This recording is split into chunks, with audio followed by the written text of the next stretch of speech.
রাত অনেক হয়েছে। এই অনেক রাতে, নিঃশব্দ রাতে, প্রায় রাতের এখন বাজতেছে 2:30। এই 2:30 বাজে গ্যাস আসছে।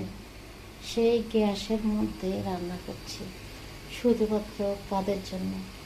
সন্তান, স্বামীর জন্য।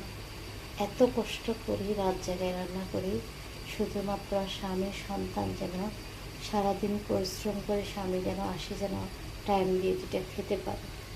আমরা পুরুষ মানুষ যেরকম স্ত্রীর জন্য কষ্ট করে, স্ত্রীও তেমনি স্বামীর জন্য কষ্ট করে।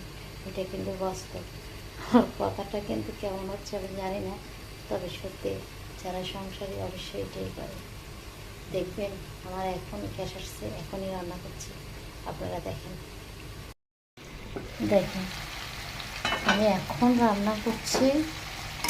এই রান্নাটা আমি কালকে দুপুরে খাবো সবাইকে নিয়ে, আমার স্বামী, আমার সন্তান, আমি নিজে। কী দিয়ে রান্না করছি? আলু দিলাম, কাঁকরোল দিলাম, গরুর হাড্ডি দিলাম। গরুর হাড্ডি দিয়ে যে কোনো জিনিস রান্না করলে অনেক ভালোই লাগবে। তো এখন আমি পানিও দিয়ে দিচ্ছি। এগুলো রান্না, এই তো পানি দিয়ে দিলাম, অনেকক্ষণ সময় নিয়ে কষাইলাম।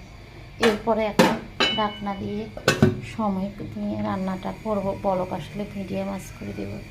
সবাই ভালো থাকবেন। আল্লাহ হাফেজ প্রিয় বন্ধুরা, সবাই ভালো থাকবেন।